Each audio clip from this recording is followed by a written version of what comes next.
My name's Ed Piscor. I'm Jim Rugg. And Jim, Chris Claremont is a very verbose guy. And when he started his tenure on X-Men, he started to think in 100-issue arcs. So it's very, very tough to find like a single standalone Chris Claremont X-Men comic that you could just hand somebody and let them know, like, this is the basic gist, you know? This is like the only issue that comes to mind, man. 268. There was one other one right after the Death of Phoenix that was basically X-Men Grand Design in 17 pages with John Byrne, where they went through the entire early run. But Chris Claremont, Jim Lee, I don't know about you, they're kind of oil and water to me when it comes to a reading experience, but man, Jim Lee's fun to look at. Yeah, I had started reading X-Men. My first issue was 248, which was a Jim Lee fill-in issue. I think it's his first Uncanny X-Men. And then he had done a couple issues around the Acts of Vengeance when Psylocke comes back as the badass ninja. Yeah. And in between, he was doing Punisher War Journals. So, like, I was familiar with Jim Lee, and it was building towards this. This was a big deal that he was coming on as regular penciler, and this is the first issue of Jim Lee as full-time Uncanny X-Men artist, and it was anticipated, and especially anticipated by me. I was on board. I dug this stuff. You know, he has this super heroic style, and it just looked good, man. You know, I liked Mark Silvestri, who was the artist before this, but Jim Lee definitely brought like this fresh vibe. And, you know, we've talked about it. He's not my favorite artist of the Image guys. In a weird way, it reminds me of like the 80s black and white stuff. Like once you reach a certain competency level, it's less interesting. And Jim Lee's just more, I think, fundamentally sound than guys like Liefeld or McFarlane or Eric Larson. And in a way, it's less interesting. But at this time in my reading, it was spectacular. Like, I mean, his attention to both anatomy and lighting, I think, exceeds those other guys, and I was into all those details. So, and it felt like maybe he had a little lead time for this one, because it's a beautiful looking. It might be my favorite of the Jim Lee X-Men. This might be the best looking one in my estimation. We knew his name from Punisher War Journal, and that a lot of the imagery that he drew there would be in different licensed materials, man, for like the Punisher video game. Yes. and posters and all sorts of stuff, man. In those 1980s, man, when action movie canon films are the thing, like those Punisher comics were the closest to canon films. So when Jim Lee popped on to X-Men, drew a cool Wolverine, and we did the trilogy of Art Adams' Fantastic Four. There's a couple Wolverines without the mask on that look quite, I thought so quite too. Similar to Art One Adams. last comment on that cover. The Wolverine stature.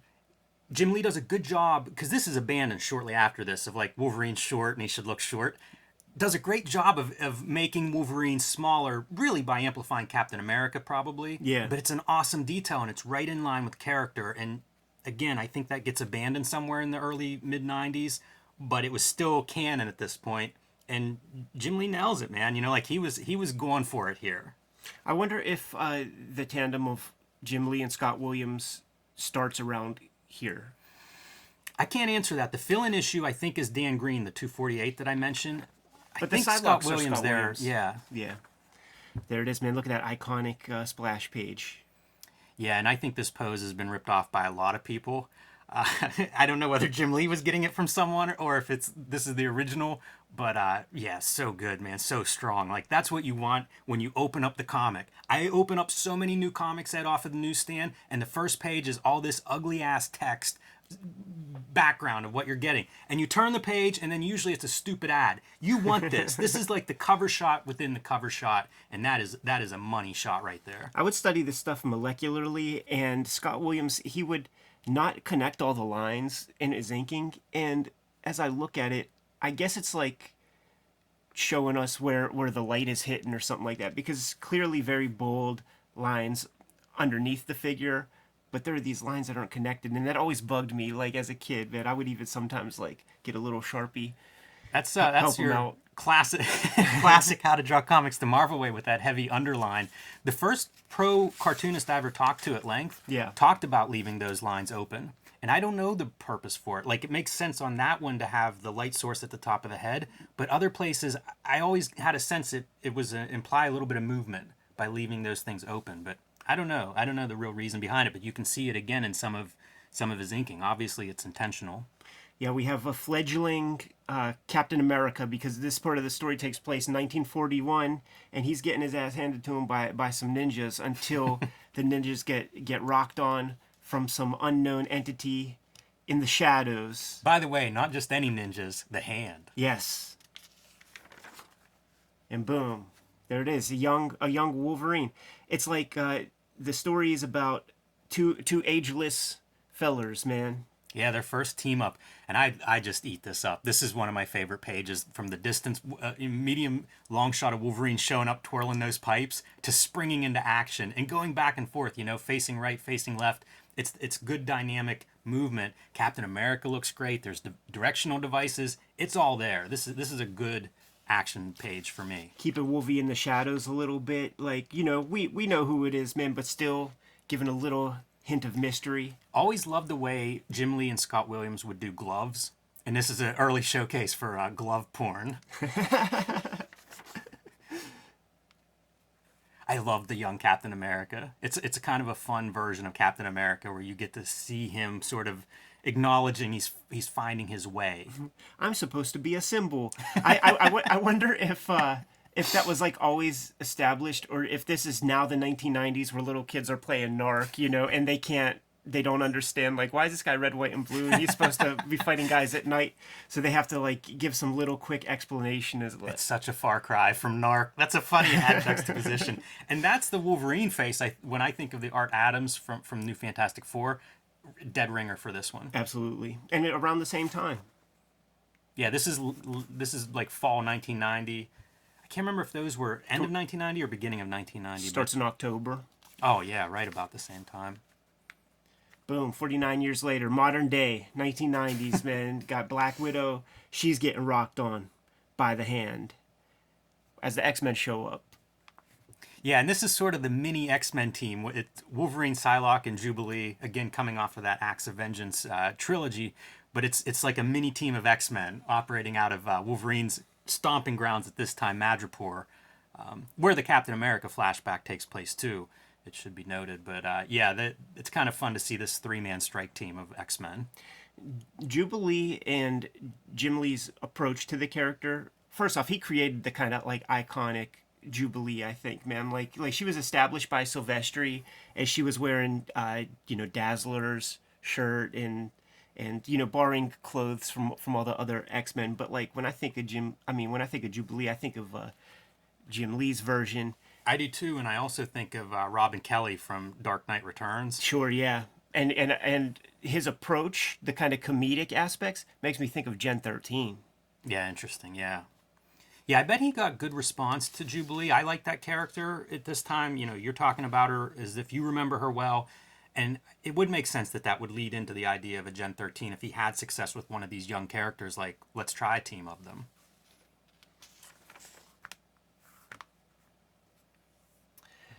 Little bit of a money shot on every page, man. Still not quite the X-Men 1 level, man, but he's making sure to get those full figures into the spreads. And some expressive lettering from longtime X-Men letterer Tom Orzechowski, as we see expressing Black Widow's, poisoned, sickened state by having the lettering smaller and uneven and trailing off. Always loved the Tom Orzechowski X-Men lettering. And it's different than his other lettering in that there's so much in these X-Men issues. You see him be pretty inventive in trying to fit everything in sometimes. Such a tight letterer. When we get the flashback sequences, sometimes there'll be a flashback on like half a page. And the way Jim Lee decides to kind of call that out is by giving us these big, bold outlines. But we're back now in 1941 in some Madripoor bar. In fact, it's Seraph's bar. And I have something to say about that character once we get a good look at her.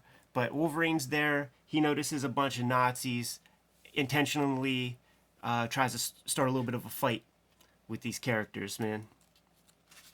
Yeah, and speaking of like the back then and now and all that, on the very first page, there's a lot of the verbose intro in the narration, and there is a comment about, but that's then, referring to the present, and this is now referring to 1941. I don't know why, but that tickles me.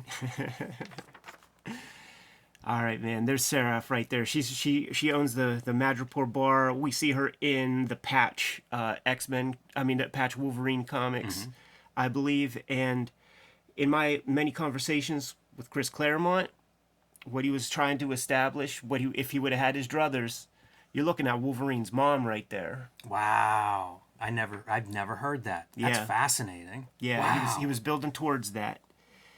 This is a nice sequence of characterization of her climbing up on the table.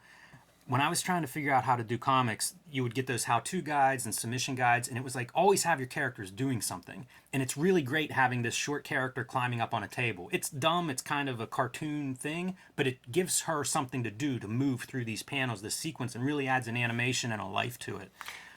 Also, the small silhouette figures. This is something Jim Lee does a lot in these X-Men, and I find it very effective. And he puts a lot of drawing into them, a lot of detail in these little silhouettes, sometimes in action scenes, but it's one more of those perspectives.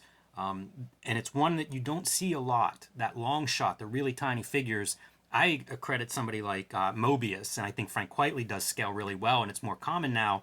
But if you look at the Jim Shooter issues that Jim Shooter drew as like demo for his artist, it's all medium shots. So, adding these little things, small thing, he's not gonna be your favorite artist because of this, but it's a nice detail. It does give you an extra tool in his drawing shed, and it pays off. It gives you a little bit more visual variety on a page, and he frequently uses it a few times per issue. Yeah, he does right there. I don't know that it's the most effective use for my taste, because this could be such a great comedic Yes. moment, and he relegated that to shadow. And it may be a relatively new piece. I don't know his Punisher War Journal very well, so I don't know whether he was using a technique like that or not. I think part of it is because you're dealing with a team, and X-Men is pretty dense. So you got to figure out how to get these things in there, and that becomes one more, like I said, one more tool that he uses. I always love all those shadowy Wolverine faces. I used to copy those, and I didn't understand the skull face anatomy to Right. make it work, but it always looked good when he did it. There's a real good one coming a little bit later. This is just exposition where they basically discovered that they have to protect a young Black Widow. Yeah, and by the way, this is what Black Widow's wearing under her costume, some kind of sexy lingerie. Like, it's pushing it a little bit. She's just waking up. Ah, right. Yeah, she's just waking up, man. And he's kind of like got the bounce on her, which is, he's in her bedroom smoking and waiting It's for her to get fair. up. And they're probably at a brothel, because I think that's where he hangs out. That's kind of his headquarters, I believe, if the Wolverine regular series taught me anything. So maybe they had to just find what they could find in that place to clothe her, because it looks like she has been undressed and taped up. Right. And you get very little characterization in a Jim Lee X-Men comic, but probably the best example for Jubilee is in this issue, where she's kind of snooping. You get the sense that she's a tad jealous or whatever. Why do all these babes who know Wolverine have to be so hot and pretty and gorgeous? Right. And look at those 1980s wicker chairs, man. Like, we all had an aunt who had one of those things. So all our guys are in the same room at this point. Black Widow is clothed, and young Jubilee, she made note that Black Widow is gorgeous. She's looking over at Psylocke as Psylocke is talking some smack, and then she's like looking over at Psylocke's crotch. Yeah. And then, see, this is the issue that we put in the third X-Men Grand Design trade paperback. So, like, as I was recoloring this, I was like looking at it real close. And I never paid too much attention to the nonverbal storytelling on this before. But correct me if I'm wrong, but she's like looking under her shirt, and it's just like, not there yet. Yeah, especially because she's between them, like going back and forth between them, and it's like, yeah, you're not going to measure up to that. But in terms of characterization, that's what you get. You get maybe one of those. It's pretty good. I don't think you get that. Again, like at some point in the early 90s, mid 90s, that kind of detail and attention is gone. I don't know whether that's Claremont, Jim Lee having more of that historical, like coming up under Jim Shooter a little bit and having attention to character details, but it really falls away as comics slide into their 90s plunge. Which is, Jim Lee, McFarlane, those guys, man, that's their doing. So they take it more to this place. Yeah. And you know what? I don't mind. Another cool bit of lighting. There have been several of these instances where, give props to the colorist, because it does add something. It's very cinematic in some ways and very dramatic. Super good sequence, man. Imagine the sketchbook work that would have to be done to kind of like work this scene out, man. Wolverine jumping through the hood of the windshield of a car and kicking a dude. Good luck. We see Marv do this in Sin City, but I'm trying to figure out timeline. I think that comes after this. When we see a young Natasha, I guess is her name, in a couple of pages, there's a very Frank Miller panel to it. Anything to say about this? Not really. Specifically? Pretty by the numbers. I do appreciate the black borders though for the flashbacks. It's a very simple technique that works well. Right, and here's an example of like 1941 sequence, modern day sequence. Yeah, I mean that's a real easy thing to read. On a very pretty dense page, but easy to read. This is the one that made me feel like a little Miller Jansen. Very much. Even the coloring is reminiscent of those comics. Yeah, it's like Miller Jansen, Mike Golden, Art Adams. It's like all of his influences are kind of like on the surface on this page alone. Art Adams kind of.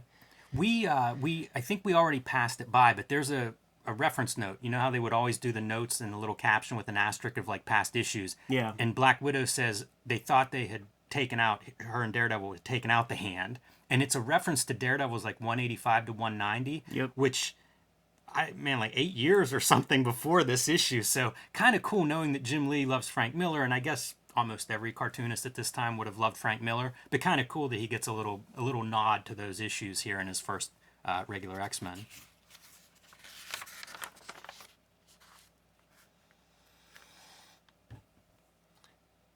And we're working toward, it's like Baron Strucker's kids are planning some kind of Nazi plot, some supervillain bollocks. Yeah, we don't get into any of the details of what that is. It's a meetup is all that really takes place in this issue with them. And I don't know that it pays off. Like we're entering the era. Like once guys like Scott Lobdell and Fabian Nicieza take over, it's all dangling threads with almost no payoff ever. They just like introduce things and let you keep guessing. This is a pretty cool panel. Wolverine's about to take this guy out. And of course, Comics Code era, you're maybe not going to show his head being cut in half, but about as close as you can get to showing it, certainly implying it. And I love the shadow of the sword closing in on his face and wrapped around the contours of his round head, nose, ears. Cool stuff, man. That's the stuff that always spoke to me when I was trying to figure this stuff out because it looked real. It gave it volume. Yeah. And hard to do. This is one of the panels that I always dug myself, man. I think this would be reprinted in like Marvel Age, and it was on the back of like one of the trading cards, and it kind of taught me that those lines mean something. You could create a gray value. That face reminds me a lot more of Silvestri's Wolverine. Earlier we called out Art Adams, but Silvestri has a very distinct Wolverine, and did it for a long time, both in X-Men and Wolverine, and that one reminds me a little bit of that. That's how great is that? That's a Jim Lee Wolverine right there. Love the red eyes. It's such an odd. I was looking at this last night in preparation. It's such an odd choice. It's almost an animal in headlights or something. Very peculiar. He'll use it a lot, and a lot of the Jim Lee disciples will do this same thing, man. Where there's like a black abyss in the eye sockets, which just there's like little circles. Yeah, I would see Rob Liefeld does it too, and it's a little bit hard to understand at times, but in here it's a little bit hard to understand in terms of what exactly we're seeing. Is that a reflection? But it looks cool. It looks super cool. It's almost like a Terminator reference or something. Got to give major shouts to Scott Williams for being able to wield the ink compass. If you ever tried to use that thing, man, it ain't that simple, especially if you want to get clean lines like that. Because I'm quite sure that's not the circle template, man. You got to get those. You got to get them stripes uniform. Boom. We discovered that it was a couple of clones or somebody that, like, robots or something that they dispatched because the real twins are these hands right here or something. It is disappointing in that sense. Nothing major happens. It's so much smoke and mirrors of what looks like a super cool comic, standalone, guest stars. All of it's great, but there's no real story here. Right. Yeah, I'm not gonna lie. I also just in case if I missed something, I read some synopsises online to just make sure that like I didn't miss anything, and I didn't miss anything. Yeah, it happens.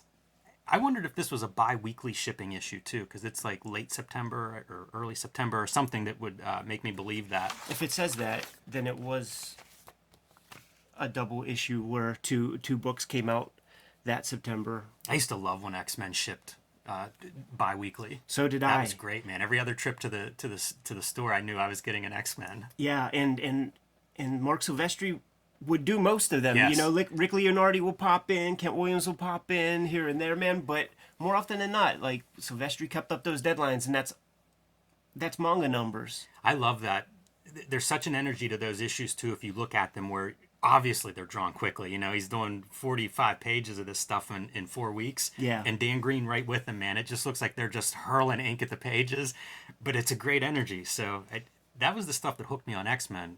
This was more of like, okay, we're moving into another phase. Yeah, and it felt so clear. It did. It felt so clear that it's like, you know, this ain't your daddy's X-Men comics or something like that, man. It's like the Cockrum era, it's over. Silvestri era, over. We got a new cat in town, Jim Lee.